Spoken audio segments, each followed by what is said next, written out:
تفسیر قرآن سیکھنے کے دو طریقے ہیں. ایک یہ کہ جو تفاسیر میں آیا گئے بس اسی کو تسلیم کر لینا، اسی کو مان لینا اور وہی اللہ کی مراد بنا لینا. اور دوسرا طریقہ کار یہ ہوتا ہے کہ انسان خود اپنے اندر وہ صلاحیت بیدار کرتا ہے، ایسے استاد سے پڑھتا ہے کہ جس میں خود صلاحیت بیدار ہو جائے کہ وہ تفسیریں پڑھ کے 1000 سال کی تفسیریں سامنے رکھ دیجئے، وہ تفسیریں پڑھ کے خود فیصلہ کر سکے کہ ان میں سے صحیح تفسیر کون سی ہے، غلط تفسیر کون سی ہے، اس میں سے کون سی تفسیر اللہ کی مراد بن سکتی ہے، کون سی تفسیر اللہ کی مراد نہیں بن سکتی، بلکہ خود وہ تفسیر کرنے کے بعد قرآن پاک پر اعتراضات کھڑے ہو جاتے ہیں. تو آئیے میں آپ کو دعوت دینا چاہتا ہوں. الحمدللہ ہمارا ادارہ مفتی صاحب کی خدمات لے رہا ہے. ہمارے جتنے کورسز چل رہے ہیں وہ اسی انداز سے چل رہے ہیں کہ جب اسٹوڈنٹس پڑھتے ہیں تو مفتی صاحب ان کے سامنے سب تفسیریں رکھتے ہیں، ان میں سے کون سا قول درست لگتا ہے یہ اسٹوڈنٹ پر چھوڑتے ہیں کہ بتائیے اس میں سے کون سا قول درست ہے. پھر اپنی نگرانی میں اسٹوڈنٹ کے اندر وہ صلاحیت بیدار کرتے ہیں کہ جس کی وجہ سے اسٹوڈنٹ خود اپنے اندر وہ صلاحیت پا لیتا ہے کہ جناب ہاں مجھے پتہ چل جاتا ہے یہ قول درست ہے، یہ قول غلط ہے، یہ اللہ کی مراد ہو سکتی ہے، یہ اللہ کی مراد نہیں ہو سکتی. تو آئیے میں آپ کو دعوت دینا چاہتا ہوں. ہمارے کورسز چل رہے ہیں، ایک اور کلاس جلد شروع ہونے والی ہے. اگر آپ بھی پڑھنے کے متمنی ہیں، قرآن سیکھنا چاہتے ہیں، شکوک و شبہات سے بچنا چاہتے ہیں، جتنے بھی سوالات آپ کے ذہنوں میں بیدار ہوتے ہیں انشاءاللہ وہ یہ کورس کرنے کے بعد آپ کے سارے سوالات ختم ہو جائیں گے. سر ایک مرتبہ پھر کسی پہ گستاخی کا الزام لگ گیا کہ اور پھر مطالبہ کیا جا رہا ہے کہ اس پر بھی 295C لگائی جائے. اب مسئلہ یہ ہے کہ اس پر لگائی جائے کہ جو نبی علیہ السلام کا دین بھی بیان کر رہا ہے ممبر پر، اور اسی لمحے اگر اس سے کوئی جملہ صادر ہو رہا ہے تو اس پر بھی کہتے ہیں کہ جناب اس پر بھی گستاخی ہو گئی ہے اور اس پر 295C لگائی جائے. ہوا یہ کہ وہ سمر تاری صاحب ہیں، انہوں نے بیان کر دیا کہ اس پر انجینئر صاحب نے مطالبہ یہ کیا ہے کہ جناب اس پر بھی گستاخی ثابت ہوتی ہے اور 295C کے تحت اس پر بھی FIR قائم کی جائے اور اس پر مقدمہ آگے چلایا جائے. تو لوگ بڑے پریشان ہیں، ہمارے میسیجز بھی بہت آ رہے ہیں، کالز بھی بہت آئی ہیں. بہت لوگوں نے کہا کہ جناب مفتی صاحب سے اس پر رائے لیجئے تاکہ ہماری تشفی ہو. یہ پھر دوبارہ بار بار مسئلے اٹھتے چلے جاتے ہیں، آج یہ گستاخ کل وہ گستاخ، پھر بڑے مسئلے ہوتے چلے جا رہے ہیں. اب آج میں چاہتا ہوں کہ سر آج بالکل مسئلے کو حل کر دیجئے تاکہ عوام پریشان نہ ہو، ٹینشن میں نہ آئے. کیا کریں، گستاخی کس کو قرار دیں، گستاخی کب ہوتی ہے، ہم کب یہ کہہ سکتے ہیں کہ جناب ہاں یہ گستاخی ہوئی ہے، کب یہ کہیں کہ نہیں جناب یہ مسئلہ دوسری طرف جاتا ہے. آپ ذرا نرمی سے کام لیجئے، تحمل مزاجی سے کام لیجئے. سر پریشان ہو گئے لوگ، اب ذرا آج کوئی فیصلہ کن ذرا تعلیم دیجئے کہ جس کی وجہ سے ہم یہ فیصلہ کر سکیں کہ جناب یہ گستاخی ہے، یہ گستاخی نہیں ہے. وہ بتائیے. دیکھیں یہ جو موضوع ہے مفتی سمر اتاری صاحب کا، اس پر ہم بعد میں آتے ہیں. اچھا. کہ سب سے پہلے ہمارے جو سننے والے ہیں ان لوگوں کو اللہ رب العزت کی کتاب سے ہم کچھ چیزیں سکھا دیں، ٹھیک ہے، تاکہ زندگی میں کبھی بھی ایسا موضوع جب ان کے سامنے آئے کہ جس میں کسی پر گستاخی کی بات کی جا رہی ہو تو یہ گھر بیٹھ کر بآسانی سمجھ سکتے ہیں کہ کس بات کو ہم گستاخی قرار دیں، کس بات کو نہ دیں. عوام میں بھی یہ صلاحیت ہوگی؟ جی بالکل ہوگی، کیوں نہیں ہوگی. اچھا. اللہ کا کلام ہے، وہ ہدایت بالکل دیتا ہے. دیکھیے گا دو لفظ ہوتے ہیں بڑی آسانی سے سمجھ میں آتے ہیں. ایک لفظ ہے جس کو کہا جاتا ہے گستاخی، ٹھیک ہے، اور ایک لفظ ہے جس کو کہا جاتا ہے غلطی. یہ دو چیزوں کو ہم ایسا مکس کر دیتے ہیں کہ معاملہ سمجھ میں نہیں آتا. ٹھیک ہے. ہم بہت سی غلطیوں کو، بلکہ 90% ہم غلطیوں کو گستاخی قرار دے دیتے ہیں. سر یہ ظلم ہوتا ہے اس شخص کے اوپر بھی جو الزام لگا رہا ہے، لگانے والے کا بھی یہ جرت ہے، اللہ کی بارگاہ میں اس کو جواب دینا ہوگا. صحیح. اور جس پر الزام یہ لگایا جاتا ہے ظاہر ہے اس کے اوپر بھی یہ ظلم شدید ہوتا ہے. صحیح. اور یہ وتیرہ آج کا نہیں ہے سر، یہ صدی گزر گئی ہے، یہ 100-150 سال آپ دیکھیں. ان 100-150 سالوں کے اندر ہر دفعہ ایسا ہی ہوتا ہے کہ غلطی کو گستاخی قرار دیا جاتا. قرآن پاک ان دو چیزوں کو بہت الگ کر کے بیان کرتا ہے. ٹھیک ہے. میں اب آپ کو سمجھاتا ہوں، ان دو چیزوں کے اندر فرق ہو جائے گا، آپ بآسانی سمجھ جائیں. سورہ بقرہ آپ کبھی گھر پہ کھولیے گا، سورہ بقرہ کے اندر حضرت موسیٰ کریم علیہ السلام نے حکم دیا بنی اسرائیل کو، ان اللہ یأمرکم ان تذبحوا بقرہ، کہ اللہ حکم دے رہے ہیں کہ آپ گائے کو ذبح کریں. ٹھیک ہے. بنی اسرائیل نے موسیٰ کریم علیہ السلام کو جواب میں پتہ ہے کیا کہا تھا؟ جواب میں کہا تھا قالوا اتتخذونا ہزوا، اے موسیٰ علیہ السلام کیا آپ ہم سے مذاق ٹھٹھا کر رہے ہیں؟ صحیح. موسیٰ علیہ السلام نے فرمایا کہ بالکل ایسا نہیں ہے. دینی معاملات کے اندر ٹھٹھا مذاق کرنے والا تو نہایت درجہ اللہ کی بارگاہ میں جاہل ہوتا ہے، بلکہ اللہ کا حکم ہے۔ پھر بنی اسرائیل نے سوالات کچھ کیے، وہ گائے کیسی ہونی چاہیے، جوابات دیے گئے، اور آخر میں جا کر انہوں نے فَذَبَحُوهَا گائے ذبح کی۔ ٹھیک ہے سر سوال یہاں پر صرف یہ ہے، سمجھیے گا، أَتَتَّخِذُونَا هُزُوًا، آپ ہم سے کیا ٹھٹھا مذاق کر رہے ہیں؟ ایک نبی کو جب وہ حکم دے رہے ہیں کہ اللہ فرما رہے ہیں کہ گائے کو ذبح کرو، یہ جملہ ایک اللہ کے رسول کے بالکل سامنے کہہ دینا، سر بتائیے گا ان کے اوپر گستاخی کا الزام یا گستاخی کا فتویٰ اللہ کی طرف سے کیوں نہیں لگایا گیا، یا موسیٰ کریم علیہ السلام کی طرف سے کیوں نہیں لگایا گیا؟ اس کا آپ جواب دے دیجئے مجھے۔ مطلب یہاں پر ظاہر سی بات ہے ان کا کوئی ارادہ نہیں ہے، یا موسیٰ علیہ السلام کی تذلیل کرنا مقصود نہیں ہے، یا ان کا ارادہ نہیں ہے برائی کرنے کا، لیکن سر جملہ، میں کہہ رہا ہوں جملہ، صرف جملے سے تو نہیں سر ہوگا، جملہ گستاخی والا ہے یا نہیں؟ جملہ گستاخی۔ آج اگر کسی میں جرت ہے وہ کسی بھی اللہ کے نبی سے متعلق یہ جملہ کہہ سکے کہ اللہ کے نبی نے تو اس معاملے میں نعوذ باللہ ٹھٹا مذاق کر دیا ہم سے، نہیں کہہ سکتا ہے؟ بالکل نہیں، ہم گستاخی کہیں گے، بالکل، کفر کا فتویٰ لگائیں گے۔ ان پر کفر کا فتویٰ نہیں لگا، کیوں؟ الفاظ خطرناک ہیں، الفاظ بالکل گستاخانہ ہے۔ صحیح ہے، میں اس کی چند مثالیں قرآن پاک سے اور دے دیتا ہوں۔ ٹھیک ہے۔ حضرت یعقوب علیہ السلام اللہ کے نبی ہیں، ان کے بیٹے ہیں، ان سے باپ کا رشتہ بھی ہے لیکن نبوت کا رشتہ بھی ہے۔ بالکل ٹھیک ہے، باپ کا رشتہ نبوت کے رشتے کو ختم نہیں کر دیتا، بلکہ زیادہ سخت احکامات ہو جاتے ہیں جو قریبی رہنے والے ہوتے ہیں۔ صحیح، جیسے رسول اللہ صلی اللہ علیہ وسلم کی ازواج سے متعلق قرآن نے کہا آپ عام خواتین جیسی نہیں ہیں، آپ کی نیکی بھی ڈبل، آپ کا گناہ اور اس پر سزا بھی ڈبل ہوگی، اس لیے کہ لوگ گھر والوں سے استدلالات کرتے ہیں، دین سیکھتے ہیں۔ سر یعقوب علیہ السلام کا واقعہ سورہ یوسف میں جب قرآن بیان کر رہا ہے، اس کے اندر بیٹے حسد میں مبتلا ہو جاتے ہیں اپنے بھائی سے، اور لیکن اپنے والد جو نبی ہیں ان سے متعلق بھی 2-3 جملے ایسے ہیں کہ جو بہت خطرناک جملے۔ مثال کے طور پر ایک جگہ وہ کہتے ہیں وَمَا أَنْتَ بِمُؤْمِنٍ لَنَا وَلَوْ كُنَّا صَادِقِينَ، بھائیوں نے کہا ہم سچے بھی ہوں گے تو ابو آپ تو ہماری سچی بات پر تو کبھی یقین کریں گے ہی نہیں، یعنی حق کو بھی نہیں مانیں گے۔ حق کو نہیں۔ اتنی یہ جملہ کتنا بڑا ہے۔ سوال یہ ہے کہ اللہ کا جو نبی ہوتا ہے اس کی شان ہی یہ ہے کہ وہ سچ کو منوانے آتا ہے، بالکل ایسے ہی، ہر بات جو سچی ہوتی ہے اس پر ایمان بھی رکھا جاتا ہے اور اسی کی دعوت دینے آتا ہے۔ نبی کی یہ شان نہیں ہے کہ اس کے سامنے اگر سچ ہو اور وہ انکار کر دے، بالکل ایسا ہی ہے۔ اسی طریقہ کار سے اگر یوسف علیہ السلام کے معاملے میں ان بھائیوں نے اپنے والد کے لیے کہا تھا ان ابانا لفی ضلال مبین، کہ اس معاملے میں یوسف کے معاملے کے اندر ہمارے ابو ٹھیک رستے کے اوپر نہیں ہیں۔ سر سوال پھر یہ ہے کہ وہ اللہ کے نبی ہیں، باپ کا رشتہ نبوت کی تعظیم کو ختم نہیں کر دیتا۔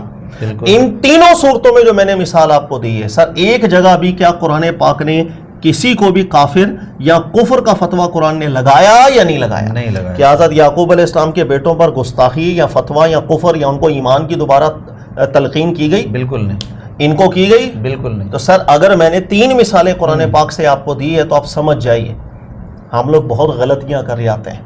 ہم کبھی کبھی غلطی ہو جانے کو بھی گستاخی کرا، اگرچہ اس کے اندر بھی نازیبا معنی بن رہا ہوتا ہے لیکن ہم گستاخی پر لے جاتے ہیں۔ گستاخی ایک ایسی چیز ہے جس کے اندر قصد بھی ہوتا ہے، جس میں عزم بھی ہوتا ہے، اقرار ہوتا ہے کہ ہاں میں گستاخی کر رہا ہوں، میں فلاں کو برا کہہ رہا ہوں، میں گستاخی کر رہا ہوں۔ غلطی یہ ہوتی ہے کہ انسان کہنا کچھ چاہ رہا ہے، سمجھانا کچھ چاہ رہا ہے، الفاظ اچھے نہیں نکلے، ترجمے میں غلطی وہ کر بیٹھا یا کوئی بیان کرنے میں غلطی کر بیٹھا، فہم کی غلطی اس کو لگ گئی، جس کا معال اچھا نہیں نکل رہا، سر وہ سب چیزیں غلطیوں کے زمرے میں جاتی ہیں، گستاخی کے زمروں کے اندر نہیں جاتی۔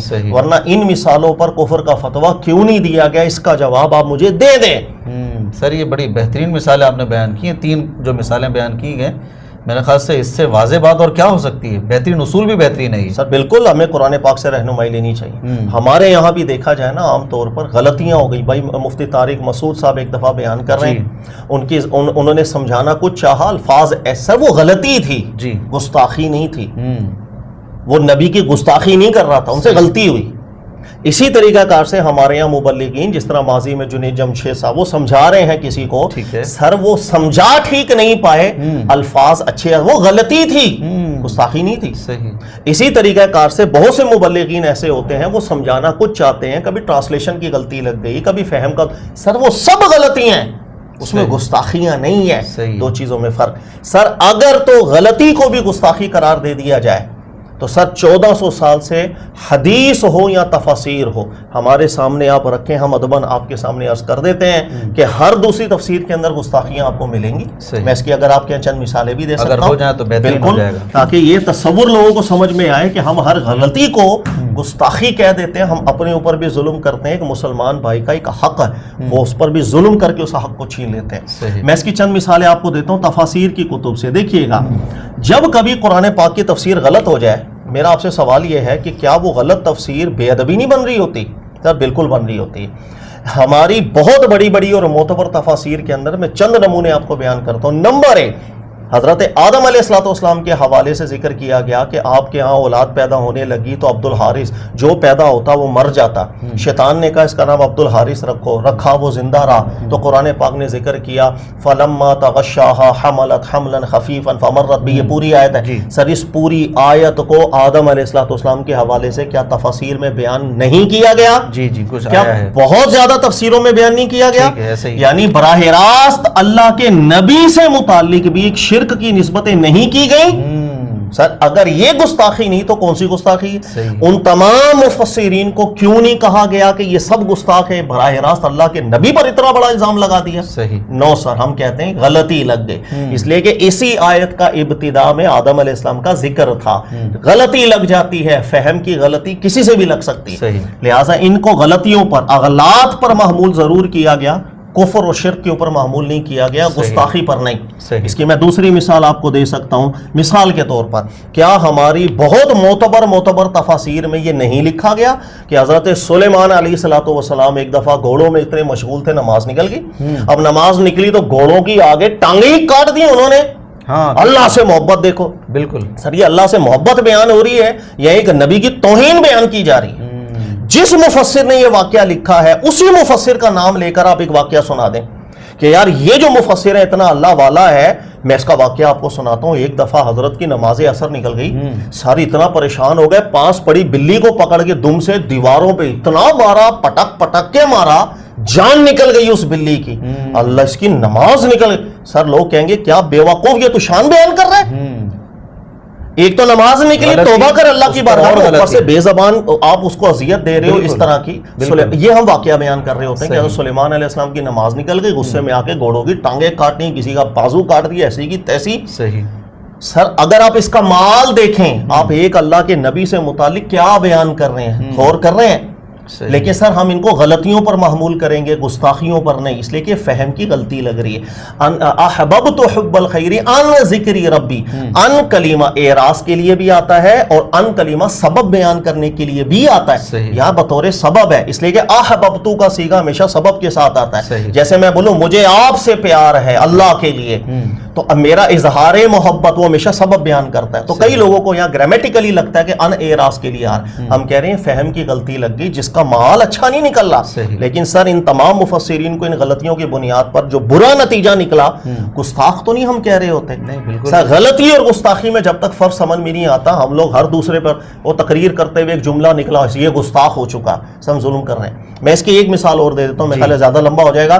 حضرت داؤد علیہ السلام کے حوالے سے کیا ہماری معتبر تفاسیروں کے اندر یہ نہیں واقعہ لکھا ہوا کہ آپ کی ایک دفعہ ویسے آلریڈی آپ کی 99 بیویاں تھیں، آپ نے ایک شوہر تھا، اس کی بیوی آپ کو پسند آ گئی تو آپ نے اسے شادی کا ارادہ کیا. اب شوہر بھی ہے تو شوہر کو جان بوجھ کے جہادوں میں بھجوا دیا جاتا تھا اور صف اول میں رکھا جاتا تھا تاکہ یہ مرے جلدی اور یہ اس کا انتقال ہو. ایسا ہی ہوا اور بعد میں پھر آپ نے اس کی زوجہ سے شادی کر لی اور اس کے بعد وہ ایک واقعہ آیا 99 دمبیوں والا، اس سے آپ کا خیال گیا کہ ہم نے بھی ایسا کیا تھا. سر یہ اتنا نازیبا واقعہ ہے، آپ کو لگتا ہے اللہ کے نبی کے حوالے سے تفسیر بن سکتا ہے؟ یہ کام سوال دوبارہ یہی ہے، یہی جس مفسر نے یہ تفسیر کی ہے آپ اسی کے حوالے سے نام لے کے واقعہ بیان کر دو. یار اس کی آلریڈی 2 بیویاں تھیں، اس کو اپنے پڑوسی کی بیگم پسند آ گئی، اس کا دل آ گیا اور اس کے دل نے کیا کہ اس کے شوہر کو میں کسی طرح مرواؤں، جان چھوٹے اور میں شادی کر لوں. سر اس کے لیے کسی بندے نے آ کر آپ کے سامنے دمبیوں کا سوال کرے گا تب آپ کے ذہن میں جائے گا کہ میں نے غلطی کی ہے؟ صحیح بات. کوئی عاقل ایسی بات کر سکتا ہے، ایسا کام کر سکتا ہے؟ عاقل سے مراد ایک سمجھدار، اخلاق کا اچھا مال. لیکن ہم اللہ کے نبیوں سے متعلق بھی ایسے واقعے اپنی تفسیروں میں لکھ کے چلے گئے. سر اس کو غلطی پر محمول ضرور کیا جاتا ہے. جب ہم ایسے تمام مفسرین کو بھی گستاخ نہیں کہہ رہے، کیا وجہ ہے؟ وہ ما بہل فرق کیا ہے. سر غلطی اور گستاخی کا فرض ان میں رکھیں. غلطیاں ہوتی ہیں بڑے درجے کی بھی چھوٹے درجے کی بھی. انسان ہم بہت کمزور ہیں, میں بہت کمزور ہوں سر, آپ بہت کمزور ہیں, علماء بھی کمزور ہوتے ہیں, کوئی نبی نہیں ہوتا. ہماری زبانیں پھسلتی ہیں, ہم انسان ہیں, کبھی دماغ ڈسٹرب ہے, کبھی کسی کے گھر میں کوئی حادثہ ہوا پھر بھی وہ تقریر کر رہا ہوتا ہے, اس کا ذہن آدھا ادھر ہے آدھا ادھر ہے, زبان کچھ کہنا چاہ رہا ہے کچھ نکل گیا, کبھی اور کچھ مسائل ہوتے ہیں, کبھی تھکاوٹ ہے, کبھی نیند پوری نہیں ہوئی ہے. سامنے تو مسکراتا چہرہ نظر آ رہا ہوگا, پیچھے بہت کچھ ہو سکتا ہے. تو انسان سے بہت کچھ ہو سکتا ہے. انسان کو عاجز رہنا چاہیے اور ہر دوسرے کو اسی پیرائے میں دیکھنا چاہیے, وہ بھی انسان ہے, غلطی ہو گئی ہے. یہ میرے خیال ہے میں نے چند مثالیں دی ہیں, تو امید ہے اب معاملہ آپ کو سمجھ میں آ جائے گا. غلطیوں کو ہم گستاخی قرار دیتے ہیں. اچھا مسئلہ چلیں, آپ تو اچھے طریقے سے آپ نے سمجھا دیا کہ ایک غلطی ہے ایک گستاخی ہے. سر عوام کی تربیت کیسے کریں گے, یا پچھلے دور میں کیوں نہیں کی گئی یہ تربیت کہ بیٹا اتنی جلدی نہیں کرتے, جلد باز نہیں بنتے ہیں کہ کسی کو گستاخ آپ نے ڈائریکٹ قرار دے دیا گئے, حالانکہ وہ منبر رسول پر بیٹھ کر روزانہ دین سکھانے والا گئے, تو آپ کیوں اس کی ایک غلطی کو گستاخی قرار دے رہے گے؟ عوام کی تربیت کس طریقے سے کی؟ سر اللہ کرے اگر یہ تربیت ہو جائے تو ہماری قوم اخلاق میں بہت آگے نکل جائے. بالکل ایسے. یہ تربیت نہیں ہو پا رہی, اس وجہ سے ہم بہت پیچھے ہو گئے. سر ایک دوسرے کو کافر, ایک دوسرے کو گستاخ, ایک دوسرے کی گردن اڑانا, یہ ہمارا رویہ بن چکا ہو. استصحاب سے استدلال کیا جاتا ہے. استصحاب سے استدلال کا یہ مطلب ہے ایک شخص ہے, وہ مسلمان ہے, آپ نے اس کو دیکھا ہے وہ رسول اللہ پر ایمان لاتا ہے صلی اللہ علیہ وسلم, نمازیں پڑھتا ہے, سب کچھ پڑھتا ہے. جب استصحاب یعنی ماضی اس کا مستقل آپ کے سامنے ہے, اب اگر کبھی بھی اس کی زبان سے کوئی غلطی ہوتی ہے تو اس کے استصحاب سے استدلال کیا جائے, یار بالکل مومن بندہ تھا, غلطی ہوئی ہے, ہم تھوڑی کہہ سکتے ہیں قصد کے ساتھ اس نے کوئی گستاخی کر دی ہے. اب ایک شخص ہے وہ مقرر ہے, وہ بیان کر رہا ہے, 100 بیانات اس کے زندگی میں ہیں, ہزاروں بیانات اس کے زندگی میں. سر 1001واں بیان ہمیں ایسا مل گیا کہ جس میں ایک جملہ اس سے ٹھیک ادا نہیں ہو سکا, ہم استصحاب سے استدلال غلط جملہ نکل گیا, گستاخ ہو گیا. سر یہ بہت نازیبا حرکت, یہاں غلطیاں ہوتی ہیں, انسان کو انسان سمجھیں گے تو کوئی مسئلہ نہیں ہوگا. اچھا سر مسئلہ یہ ہے کہ جو سمر اتاری صاحب ہیں ان کے ساتھ یہ معاملہ درپیش ہوا, تو ان کی اپنی تربیت بھی تو ایسی ہی تھی نا, لوگوں کو جو وہ تربیت دیا کرتے تھے کہ جناب فلاں بندہ اس وجہ سے گستاخ ہو گیا, حالانکہ وہ منبر رسول پہ بیٹھا ہوا ہے, فلاں بندہ اس وجہ سے گستاخ ہو گیا, حالانکہ وہ دین بیان کر رہا ہے, نمازیں پڑھ رہا ہے, روزے رکھ رہا ہے, ذکر و اذکار کر رہا ہے, اذانیں دے رہا ہے, سب کچھ کر رہا ہے وہ. سر ان کا اپنا بھی تو طریقہ کار یہی تھا نا کہ گستاخ قرار دینے میں ذرہ برابر جھجک نہیں ہوتی تھی, بھر بھر کے سب کو گستاخ, یہ گستاخ, وہ گستاخ, یہ گستاخ. تو سر جو تربیت کی تھی اب وہ نتیجہ سامنے آ رہا ہے. سر بدقسمتی یہی ہے ہمارے یہاں کہ ہم اس انداز میں لوگوں میں اشتعال پیدا کرتے ہیں, پھر مڑ کے ہم تک بھی آگ آتی ہے. جب آگ لگ جائے محلوں میں ایک گھر سے دوسرے گھر, تو سر میں دور بیٹھ کر یہ نہ سمجھوں میرا گھر محفوظ ہے, اس لیے ہے کہ وہ جس رفتار سے پھیل رہی ہے میرے گھر تک بھی آئے گی. ہمیں خیال کرنا چاہیے, ہمارے دلوں میں نفرتیں ہیں, کلمہ گوؤں کی نفرتیں ہیں, وہ میرے نبی کا دین بیان کر رہا ہے, یہ میرے نبی کا دین بیان کر رہا ہے. اختلافات ہوتے ہیں یار, اوائل دور میں کیا اختلافات نہیں ہوئے؟ سوال یہ ہے کہ امام ابو حنیفہ, شافعی, مالک, حنبل ہر دوسرے مسئلے میں تو ایک دوسرے سے الگ تھے.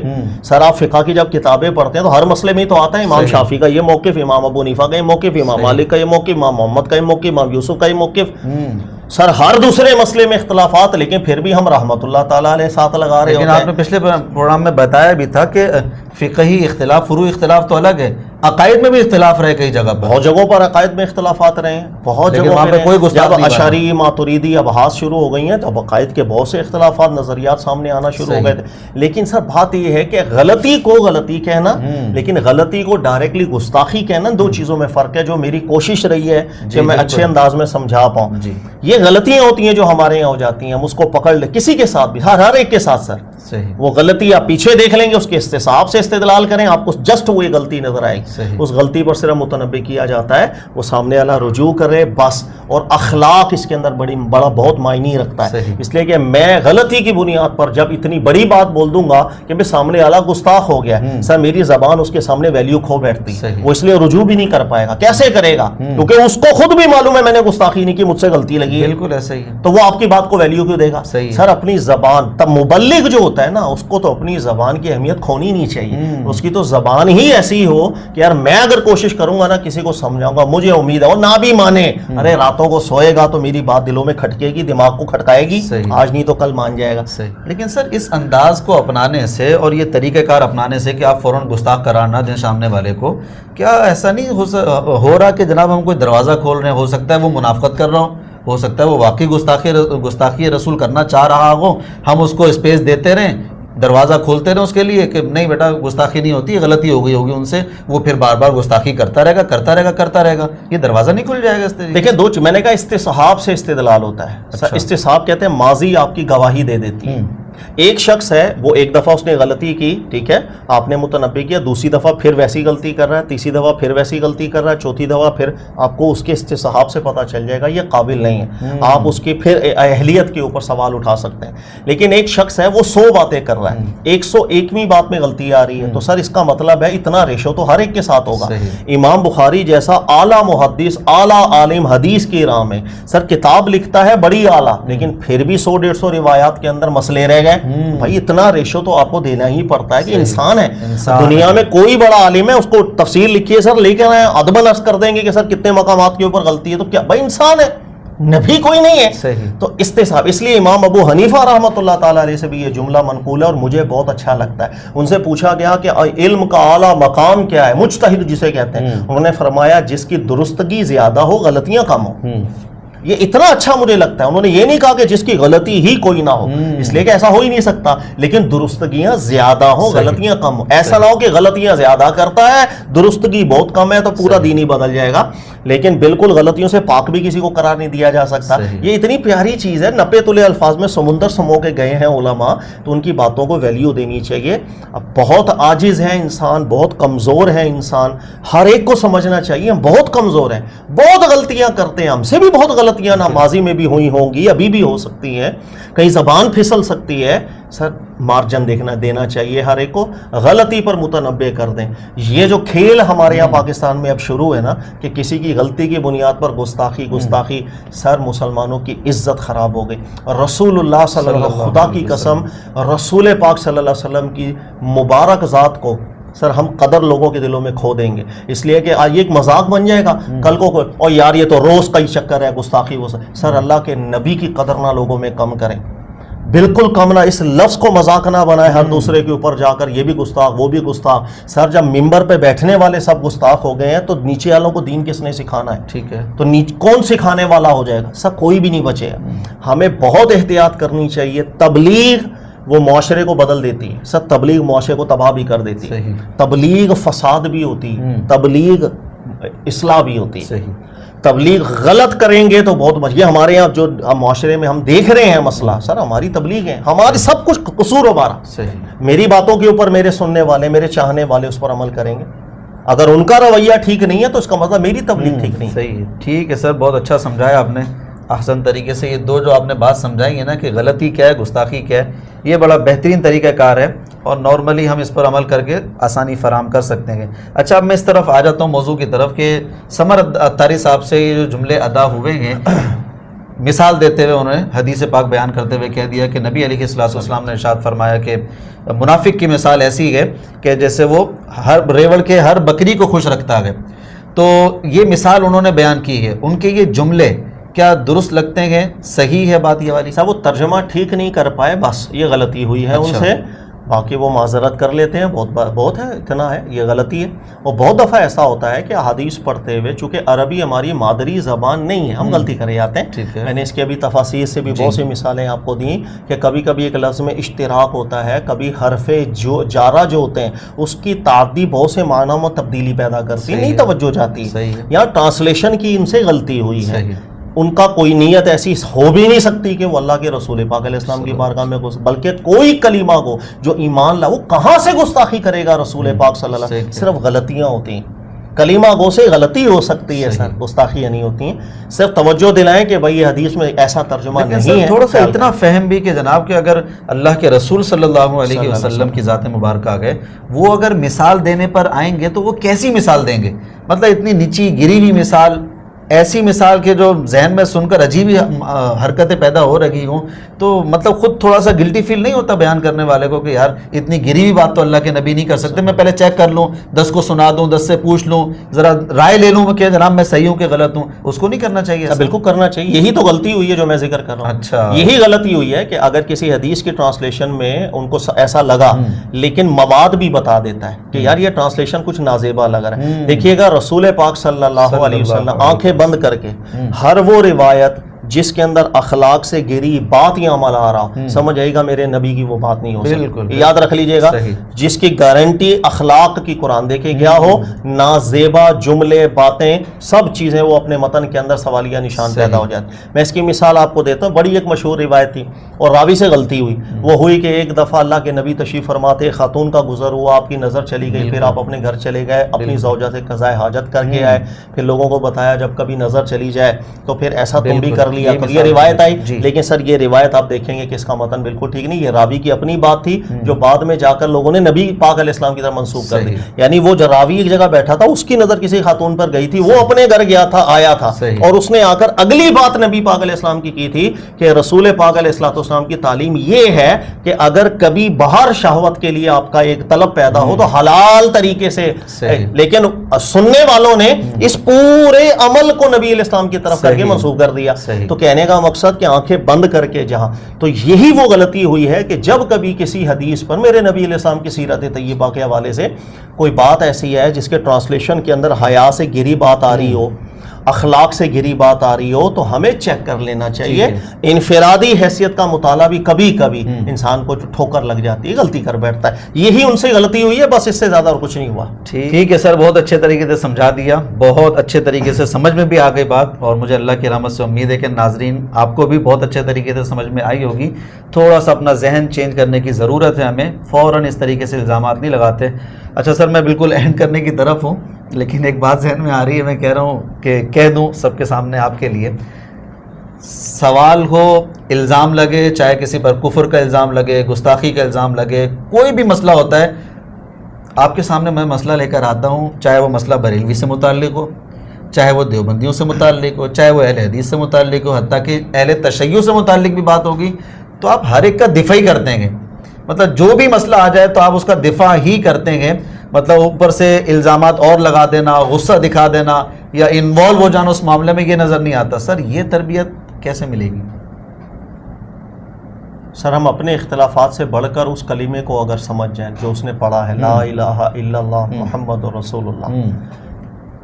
ایک شخص ہے, اس کے 4 بھائی ہوں, ایک سفید ہو, ایک کالا ہو, ایک معذور ہو, ایک پیسوں والا ہے, ایک غریب ہے. جس کے بعد سر سوال یہ ہے کہ جتنی مرضی ورائٹیاں آپ کے بھائیوں میں مل جائیں, آپ کی محبت کم ہو جاتی ہے کیا؟ ایک گورے بھائی کو اپنے کالے بھائی سے نفرت ہوتی ہے کیا؟ نہیں.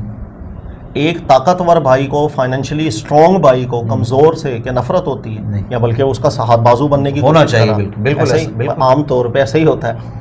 وہ اخلاق سے کوئی گر گیا وہ الگ بات. سر بات یہ ہے کہ الگ الگ اوصاف رکھنے کے باوجود 4 بھائی آپس میں کیوں محبت کر کے بیٹھے ہیں؟ اس لیے کہ ان سب کی اصل ایک ہے, اور اصل ہے ماں اور باپ, اصل ایک ہے. ٹھیک ہے. بات یہ ہے کہ ہم جتنے بھی گر جائیں عمل میں, اخلاق میں, فرقوں میں, ہماری ایک اصل ہے, النبی اولیٰ بالمؤمنین, میرے باپ سے بڑھ کر میرے نبی. کیا بات. ہم سب کے لیے ایک وہ اصل ہے, اس کے تحت ہے. میرا بازو ٹوٹا ہے سر, میں اتنا کمزور, میں ہوں کچھ عقائد میں, کچھ مسائل میں میری آنکھیں خراب ہیں تھوڑی, یہ فائنینشلی کمزور ہے, دنیاوی تشبیہات سے میں بات کر رہا ہوں, لیکن میری اصل ایک ہے. میں اگر اس اصل کو دیکھوں تو یہ سارا کنبہ میرا بھائی لگے گا, اور میرا بھائی ہے تو میں تو دفاع کروں گا. غلطی بھی بتاؤں گا, ایسا نہیں ہر غلطی ٹھیک ہے, میں غلطی بھی بتاؤں گا, بڑے ادبن بتاؤں گا. اسی طرح بتاؤں گا کہ آپ کے قدموں میں گرد لگ گئی ہے, میں صاف کرنے کی کوشش کر رہا ہوں, لیکن میں نفرت نہیں کروں گا.